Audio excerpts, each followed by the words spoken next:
শুভ জন্মাষ্টমী। জন্মাষ্টমীর তিথি যেহেতু দুদিনে পেয়েছে, তো আমরা গোস্বামী মতে বলে সেটা পরের দিন পালন করছি। আর সকালবেলা চলে যাচ্ছি জন্মাষ্টমীর কিছু কেনাকাটা করতে মায়ের সাথে। তো এদিকে আমি সানস্ক্রিন মেখে সকালবেলা রেডি হয়ে নিলাম, একটা ছোট্ট টিপ পরে।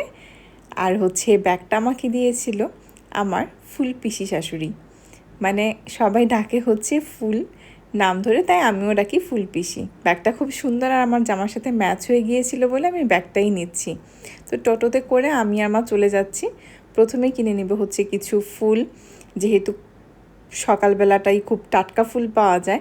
আর সকালবেলা বাজার করার একটা মজার জিনিস কি জানেন, একদম আবহাওয়াটা খুব সুন্দর থাকে, ফ্রেশ বাতাস, আর বাজারের জিনিসগুলো এত বেশি ফ্রেশ থাকে, তখন কিনতেও অনেক বেশি ভালো লাগে। তো ফুল নিয়ে ওইদিকে আমরা চলে যাচ্ছি গোপালের কিছু জিনিসপত্র কেনার জন্য। আগের দিন সন্ধ্যাবেলা আমি আর মা বেরিয়েছিলাম, কিন্তু প্রচণ্ড পরিমাণে ভিড় থাকার কারণে তেমন বেশি সময় দিতে পারিনি।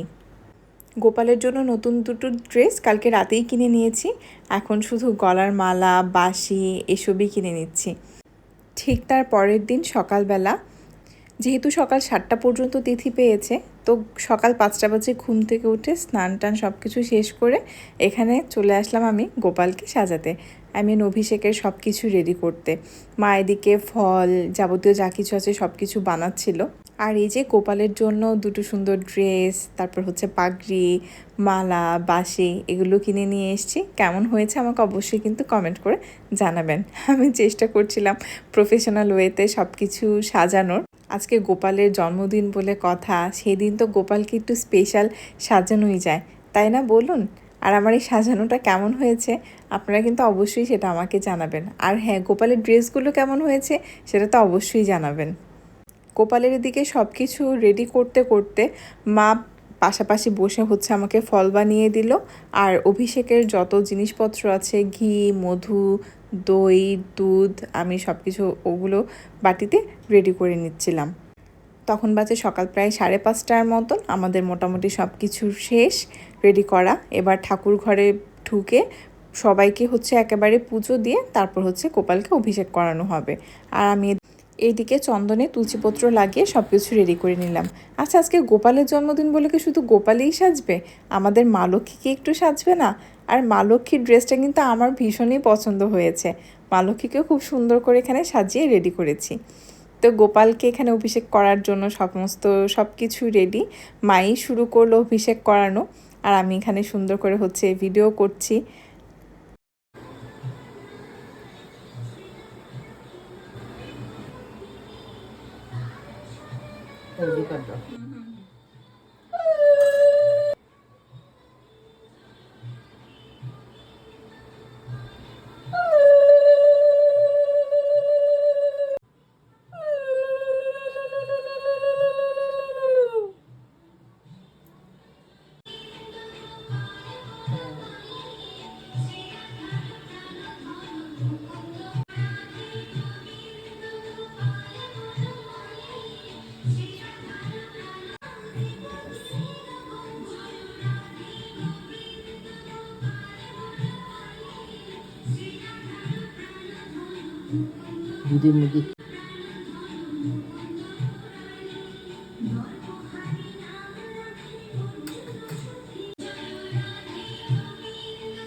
ও দিয়ে দাও তাহলে।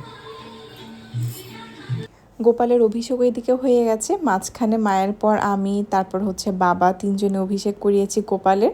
আর যেহেতু খুব সকাল সকাল পর্যন্ত তিথি পেয়েছে, তো গোপালের যে প্রিয় খাবার মালপোয়া, দেন তালের বড়া, ওগুলো তো অত সকালে করা পসিবল হয়নি। তা আমরা সকালে ফল, মিষ্টি, মাখন, ছানা, গোপালের যে প্রিয় খাবারগুলো, এগুলো দিয়ে ভোগটা সেরে নিয়েছি।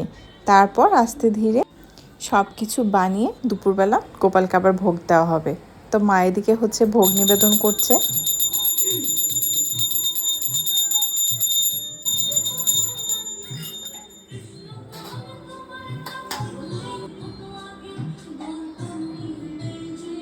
ওপরে চলে এসেছি গোপালের ভোগ সব রেডি করতে। আজকে একটা সুজির নাড়ুর রেসিপি শেয়ার করছি। প্রথমে প্যানে ঘি দিয়ে তাতে কিছু পরিমাণে কাজু আর কিশমিশ ভেজে তুলে নেব। একদম হালকা করে ভাজতে হবে, যেন বেশি লালচে না হয়ে যায়। ওই একই ঘিতে আমি দিয়ে দিলাম কিছু পরিমাণে সুজি। আর যদি আপনাদের মনে হয় যে ঘিয়ের পরিমাণ আরেকটু বেশি বাড়তে পারে, তাহলে সেটাও আপনারা দিতে পারেন। আমি অল্প ঘিতেই ভালো করে সুজিগুলো ভেজে তুলে নিয়েছি। এখন একটা মিক্সিতে কিছু পরিমাণে চিনির পরিমাণটা হবে এরকম, যতটুকু সুজি তার অর্ধেক থাকবে চিনিটা পাউডার করে নিচ্ছি মিক্সিতে। ঠিক একইভাবে আমি সেই ভেজে রাখা সুজিগুলো মিক্সিতে গুঁড়ো করে নেব। এবার চিনি আর সুজি গুঁড়ো হয়ে গেলে এতে দিয়ে দিব অল্প পরিমাণে গরম করে রাখা ঘি আর কাজু কিশমিশগুলো, যেগুলো আমি ভেজে তুলে রেখেছিলাম, অল্প একটু মিক্সিতে আমি গুঁড়ো করে নিয়েছি। কারণ যদি আস্ত থাকে তাহলে নাড়ুর শেপটা দিতে অনেকটাই প্রবলেম হবে। তাই আর এই মাখাটা মাখার জন্য আমি এখানে পরিমাণ মতো দুধ দিয়েছি। এখানে দুধটা আপনার মাখা পরিমাণে বুঝে দিতে হবে। যদি অতিরিক্ত বেশি দিয়ে দেন তাহলে নাড়ুগুলো বেশ একটা ভালো হবে না, কিন্তু অল্প পরিমাণে দিয়ে মাখতে হবে আর সেটা বুঝে নিতে হবে। তা আমি হাতে একটু ঘি লাগিয়ে গোল শেপ দিয়ে এই যে দেখুন এরকম সুন্দর নাড়ু তৈরি হয়ে যায়। তো এরকম করে আমি তাড়াতাড়ি সবগুলো নাড়ু বানিয়ে নেব। আমার এখানে এই পরিমাণে প্রায় 10 থেকে 12টার মতো নাড়ু তৈরি হয়েছিল। আর নাড়ুগুলো কিন্তু খেতেও অনেক বেশি ভালো লেগেছে। আপনার বাড়িতে সবাই একবার ট্রাই করে দেখবেন। আর এখানে দুটো তাল আছে, আমি ছুলে মাকে দিয়ে দিয়েছি, যে এবার মাই বাকিটা ছেঁচেছে, রস বের করেছে। তারপর আর বাকি যতটুকু তাল ছিল একটা দিয়ে হবে তালের বড়া, একটা তালের মালপোয়া, আরেক পার্ট হবে তালের ক্ষীর। আর এদিকে আমি মালপোয়া ভাজা বসিয়ে দিয়েছি, পাশে মা তালের বড়া সব কিছু ভেজে নিচ্ছিল। আচ্ছা, আপনারা বাড়িতে সবাই গোপালের জন্য কে কী বানিয়েছেন আমাকে কিন্তু কমেন্ট করে জানাবেন। আর আপনাদের জন্মাষ্টমী কেমন কেটেছে সেটাও জানাবেন। তো মা এদিকে তালের বড়া দিচ্ছে, আর ওইদিকে বড়া কিছু ভেজে আগেই তোলা হয়ে গেছে। বড়াগুলো কি সুন্দর হচ্ছে দেখুন। আর এখানে আমার ময়দার মালপোয়া হওয়ার পরে এখানে আমি কিছু পরিমাণে তালের মালপোয়া করেছি, সেটাই এখন আমি ভাজছি। আর এখানে এখন লুচি। তো মোটামুটি আমাদের সব কিছু রেডি হয়ে গেছে। এখন দুপুর বাজে 12টার মতন, আর এখানে গোপালের ভোগ লাগানো হয়ে গেছে।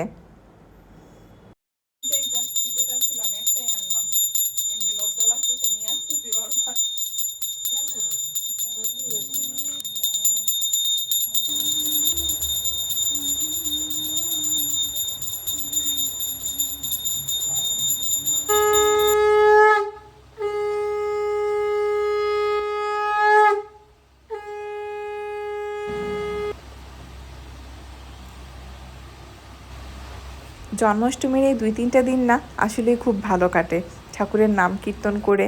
আর সবাই অনেক বেশি প্ল্যান করে গোপাল সোনাকে এভাবে সাজাবো, কি ড্রেসে সাজাবো, কেমন করে নতুন রূপে গোপালকে সাজাবো। তা আমি এবার সেই গোপালের জন্মাষ্টমীর অংশীদার হতে পেরেছিলাম। মোটামুটি কয়েক বছর ধরেই জন্মাষ্টমী পালন করি, কিন্তু শ্বশুরবাড়িতে এটা ছিল আমার প্রথম জন্মাষ্টমী পালন। তো যাই হোক, এটা ছিল পালনের পরের দিনের কিছু অংশ। আর আপনাদের সবার জন্মাষ্টমী কেমন কেটেছে সেটা আমাকে অবশ্যই জানাবেন। আর ভালো লাগলে একটা লাইক, একটা কমেন্ট আর পেজে একটা ফলো দিবেন। এই পর্যন্ত সবাই ভালো থাকবেন, সুস্থ থাকবেন। দেখা হবে পরের কোনো ব্লগে।